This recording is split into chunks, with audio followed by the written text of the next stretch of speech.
ಆನಂದ ಓಂಕಾರ ಆತ್ಮಾನಂದ ಸಾಕಾರ. ವಿರಾಮದ ನಂತರ ಮತ್ತೊಮ್ಮೆ ಪ್ರೀತಿಯ ಸ್ವಾಗತ ವೀಕ್ಷಕರೆಲ್ಲರಿಗೂ. ನೀವು ನೋಡ್ತಾ ಇದ್ದೀರಾ, ಇದು ನಿಮ್ಮ ನೆಚ್ಚಿನ ಅಚ್ಚುಮೆಚ್ಚಿನ ಓಂಕಾರ ಕಾರ್ಯಕ್ರಮ. ಬನ್ನಿ ಗುರುಜಿ ಈಗ ಏನ್ ಹೇಳ್ತಾರೆ ಕೇಳೋಣ. ಗುರುಜಿ, ನೀವು ವಿರಾಮಕ್ಕೂ ಮುನ್ನ ಒಂದು ಅಡಿಗೆ ಮನೆಯಲ್ಲೇ ಇರುವಂತಹ ಔಷಧಿ ಗಂಧಪುಷ್ಟಿಯ ಬಗ್ಗೆ ತಿಳಿಸ್ಕೊಡ್ತೀನಿ ಅಂತ ಹೇಳ್ತಿದ್ರಿ. ಏನ್ ಗುರುಜಿ ಅದು? ಖಂಡಿತ. ಈ ಗಂಧಪುಷ್ಟಿಗೂ ಮೊದಲು ಕುಂಭರಾಶಿಯವರಿಗೆ ಪಶ್ಚಿಮ ದಿಕ್ಕಾಗಿ ಬರುತ್ತಾ ಇಲ್ವಾ ಅನ್ನೋದನ್ನ ನಾನು ಹೇಳ್ಕೊಡ್ತೇನೆ ಅಂತ ಹೇಳಿದ್ದೆ. ಯಾಕಂದ್ರೆ ಮಕರ ರಾಶಿಯವರಿಗೆ ಶನಿ ಅಧಿಪತಿ, ಕುಂಭರಾಶಿಯವ್ರಿಗೂ ಶನಿ ಅಧಿಪತಿ ಅಲ್ವಾ. ಇದ್ರೆ ಒಳ್ಳೇದಾ ಇಲ್ದಿದ್ರೆ ಒಳ್ಳೇದಾ ಅಂತ ಖಂಡಿತ ಇಟ್ಕೋಬಹುದು, ಇಡದೆಯೂ ಇರಬಹುದು. ಇಟ್ಸ್ ನಾಟ್ ಫೇವರಬಲ್ ನಾರ್ ಅನ್ಫೇವರಬಲ್. ನಿಮಗೆ ತುಂಬಾ ಖರ್ಚಾಗಬೇಕು, ಬಂದಿದ್ದೆಲ್ಲ ಖರ್ಚು ಮಾಡ್ತಾನೇ ಇರಬೇಕು ಅನ್ನತಕ್ಕಂಥ ಭಾವ ಇದ್ರೆ ಇಟ್ಕೊಳ್ರಪ್ಪ.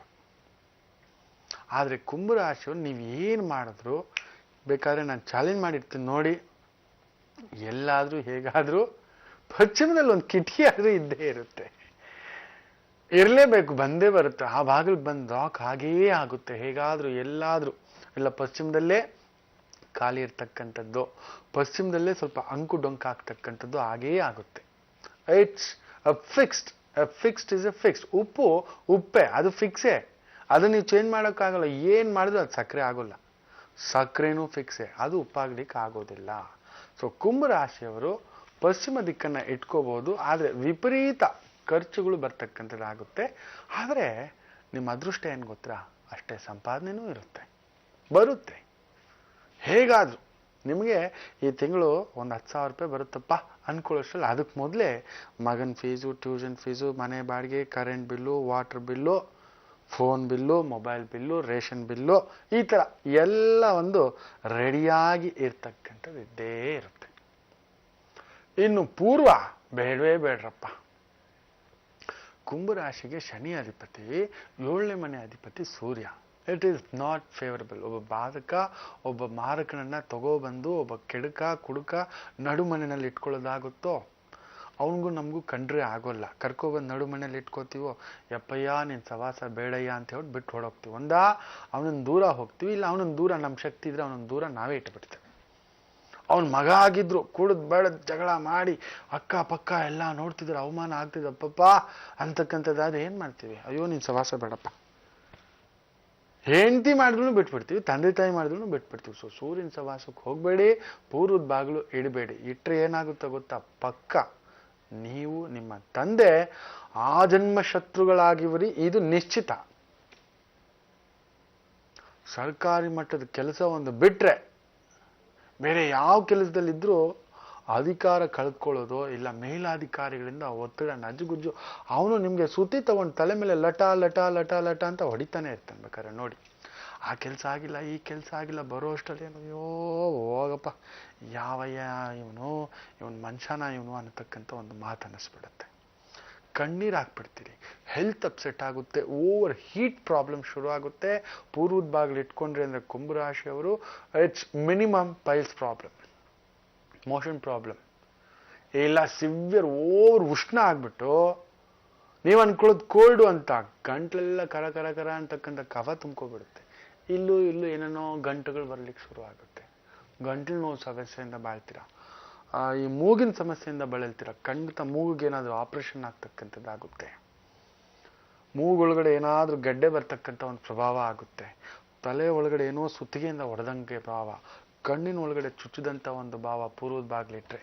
ಇನ್ನೇನೇನು ಸಮಸ್ಯೆ ಆಗಬಹುದು, ಅದು ಬಿಟ್ರೆ ಬೇರೆ ಯಾವ್ದಾದ್ರು ಬಾಗಿಲು ಇದೆಯಾ? ದಕ್ಷಿಣ ಇಟ್ಟರೆ ಇನ್ನೇನು ಆಗ್ಬೋದು, ಒಳ್ಳೇದಾ ಇಲ್ಲ ಫುಟ್ಬಾಲ್? ಅದನ್ನ ನಾಡಿನ ಸಂಚಿಕೆನಲ್ಲಿ ಹೇಳ್ತೇನೆ, ಕಾದ್ ನೋಡಿ. ಖಂಡಿತ ಗುರುಜಿ. ಈಗ ಒಂದು ಪತ್ರವನ್ನ ಓದೋಣ. ಈ ಪತ್ರವನ್ನ ಬರೀತಿದ್ದಾರೆ ರತ್ನಮ್ಮ ಎನ್ನುವರು. ಅವರ ಒಂದು ಯಜಮಾನರ ಕುರಿತು ಕೇಳೋದಕ್ಕಾಗಿ, ಅವರು ಮದುವೆಯಾದ ದಿನಾಂಕ 14/10/1990 ಅಂತ ಹೇಳ್ತಿದ್ದಾರೆ. ಧರ್ಮಸ್ಥಳದಲ್ಲಿ ನಮ್ಮ ಮದುವೆ ಆಯಿತು ಅಂತ ಕೂಡ ಹೇಳ್ತಿದ್ದಾರೆ ಗುರುಜಿ. ಇವರ ಯಜಮಾನರು ಬಡ್ಡಿ ವ್ಯಾಪಾರ ಮಾಡ್ತಿದ್ದಾರಂತೆ. ಆದ್ರೆ ಗುರುಜಿ ಎಂತ ಹೀನಾಯ ಸ್ಥಿತಿ ಆಗೋಗಿದೆ ಅಂದ್ರೆ, ನಮಗೆ ಬಡ್ಡಿ ಬರೋದಿರ್ಲಿ, ಅಸಲೇ ವಾಪಸ್ ಬರ್ತಾ ಇಲ್ಲ ಗುರುಜಿ. ಏನ್ ಮಾಡೋದು? ಇನ್ ಮುಂದೆ ಈ ವ್ಯಾಪಾರ ಬಿಟ್ಬಿಡ್ಬೇಕು ಅಂತ ಅವ್ರು ಅನ್ಕೊಂಡಿದ್ದಾರೆ. ಮುಂದೆ ಏನಾದ್ರೂ ವ್ಯಾಪಾರ ಮಾಡ್ಬೇಕು ಅಂದ್ರೆ ಯಾವ್ದು ಮಾಡ್ಬೇಕು ತಿಳಿಸ್ಕೊಡಿ ಅಂತಿದ್ದಾರೆ. ಕಂಡವರ ದುಡ್ಡನ್ನ ಇದು ಹೆಂಗೆ ಗೊತ್ತಾ, ಜಿಗಣೆಗಳಾಗುತ್ತಾರೆ. ಗರುಡ ಪುರಾಣದಲ್ಲಿ ಒಂದು ಮಾತು ಹೇಳ್ತಾರೆ, ಆ ಶ್ಲೋಕಗಳೆಲ್ಲ ಹೇಳಿದ್ರೆ ನಿಮ್ಗೆ ಅರ್ಥ ಆಗಲ್ಲ.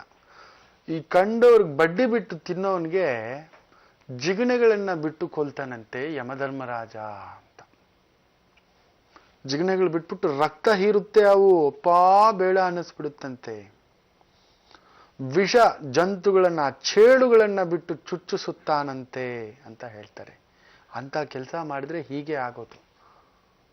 ಅಸಲು ಹೋಗುತ್ತೆ, ನೆಮ್ಮದಿನೂ ಹೋಗುತ್ತೆ. ಅತಿ ಮುಖ್ಯವಾಗಿ ಫಿನಾನ್ಸ್ ಮಾಡತಕ್ಕಂಥವ್ರನ್ನ ಯಾರನ್ನಾದ್ರೂ ನೋಡಿ ದಯವಿಟ್ಟು ತಪ್ಪು ತಿಳ್ಕೋಬೇಡಿ. ಇದು ನಾನು ನನ್ನ ಅನುಭವದಲ್ಲಿ ಹೇಳ್ತಿದ್ದೇನೆ. ಜಾತಕ ಅಲ್ಲ, ಅದಕ್ಕೊಂದು ಕಾರಣ ಇರಬೇಕು. ಸುಮ್ಮನೆ ಫೈನಾನ್ಸರ್ಸ್ ಆಗೋದಿಲ್ಲ ಅಂತ ಹೇಳ್ತಾರೆ. ಅವರ ಮಕ್ಕಳು ಯಾವತ್ತಾದ್ರೂ ಚೆನ್ನಾಗಿದ್ದಾರ ಅಂತ ನೋಡಿ. ಬುಧನ್ ಭಾವ ಗುರುಗ್ ಹೊಡಿತಾನೆ ಲತ್ತ, ಗುರು ಲತ್ತ ಕನ್ಫರ್ಮ್. ಜೈಲಿಗೆ ಹೋಗೋ ಮಟ್ಟ, ಹೊಡೆದಾಟ, ಬಡದಾಟ, ಗಲಾಟೆ, ಕಿರಿಕಿರಿ, ಅಸಹ್ಯ ಅನ್ನಿಸ್ತಕ್ಕಂಥ ಮಟ್ಟಗಳಿಗೆಲ್ಲ ಹೋಗ್ಬಿಡ್ತಾರೆ. You are not permitted to do that ಅಂತ ಹೇಳುತ್ತೆ. ಹಿಂದೆಲ್ಲ ಊಟವನ್ನ ದಾನ ಮಾಡ್ತಿದ್ರು. ಸಹಾಯ ಬೇಕು ಅಂದ್ರೆ ಇಷ್ಟು ಅಂತ ಒಂದು 2 ಗಂಟೆ ಕೊಡ್ತಿದ್ರು. ಇವತ್ತು ಊಟನೂ ಮಾಡ್ತೀವಿ, ನೀರು ಮಾಡ್ತೀವಿ, ಉಪ್ಪು ಮಾಡ್ತೀವಿ. ಅದ್ರ ಮೇಲೆ ಬಡ್ಡಿ ವ್ಯಾಪಾರ ಯಾವ ಲೆಕ್ಕ ಗುರುಗಳೇ? ಇದೆಲ್ಲ ಮಾಮೂಲಿ ಗುರುಗಳೇ, ಏನು ಮಾಡೋಕ್ಕಾಗಲ್ಲ. ದಯವಿಟ್ಟು ಈ ವ್ಯಾಪಾರ ಮಾಡಿದ್ರೆ ನೀವು ಉದ್ಧಾರಕ್ಕಾಗಲ್ಲ. ಇದು ನಿಮ್ಮ ಜಾತಕ ಲಗ್ನಸ್ಥ ರಾಹು. ಇನ್ನೂ ಮುಂಡ ಮುಚ್ಕೊಂಡು ಹೋಗ್ಬಿಡ್ತೀರಿ. ನೇರವಾಗಿ ಹೇಳ್ತೀನಿ, ಆ ಭಾಷೆಗಳು ಬಳಸೋ ಆಗಿಲ್ಲ. It's an hard core thing. ನಿಮ್ಮ ಜಾತಕಕ್ಕೆ ರಾಹುಗ್ರಸ್ತ ಕುಜ ನಿಮ್ಮ ಮೇಲೆ ಪಿರಿಯಾದು ಕೊಟ್ಟು ಬಿಡ್ತಾರೆ. ನೀವು ದುಡ್ಡು ಕೇಳೋಕೆ ಹೋದ್ರೆ ನೀವು ಗೂಸ ಇಟ್ಟಿಸ್ಕೊತೀರ, ಪಕ್ಕ ಇದು. ದಯವಿಟ್ಟು ಬಿಟ್ಬಿಡಿ. ಶುಕ್ರ ಪ್ರಭಾವ ಚೆನ್ನಾಗಿದೆ ತಾಯಿ, ಅದಕ್ಕೆ ಸಂಬಂಧಪಟ್ಟಂಥದ್ದು ಮಾಡಿ.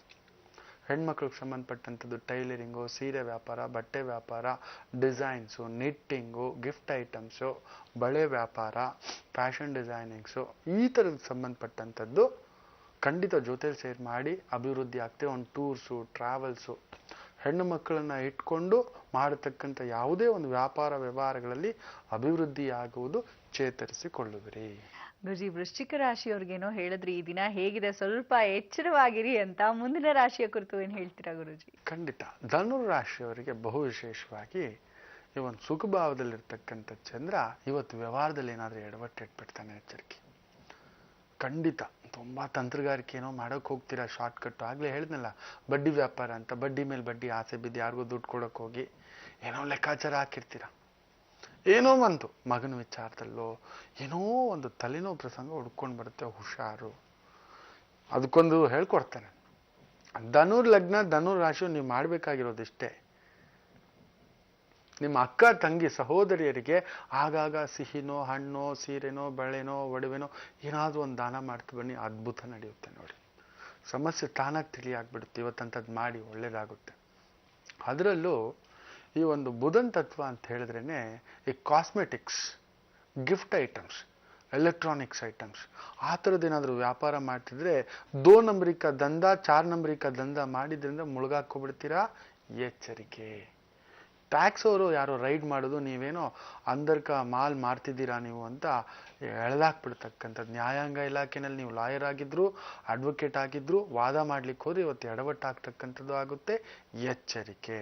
ಇನ್ನು ಮಿಕ್ಕಿದ್ದು ಮಕರ ರಾಶಿ, ಅದ್ರ ಬಗ್ಗೆ ಮುಂದಿನ ಭಾಗದಲ್ಲಿ ಹೇಳ್ತೇನೆ, ಕಾದು ನೋಡಿ. ವೀಕ್ಷಕರೇ, ಇನ್ನಷ್ಟು ಮಾಹಿತಿಯನ್ನ ಪಡೆಯೋಣ. ಮುಂದಿನ ರಾಶಿ ಬಗ್ಗೆ ಗುರುಜಿ ಏನ್ ಹೇಳ್ತಾರೆ ಕೇಳೋಣ. ಆದ್ರೆ ಒಂದು ಸಣ್ಣ ವಿರಾಮದ ನಂತರ. ಓಂ ಬ್ರಹ್ಮಾನಂದ ಓಂಕಾರ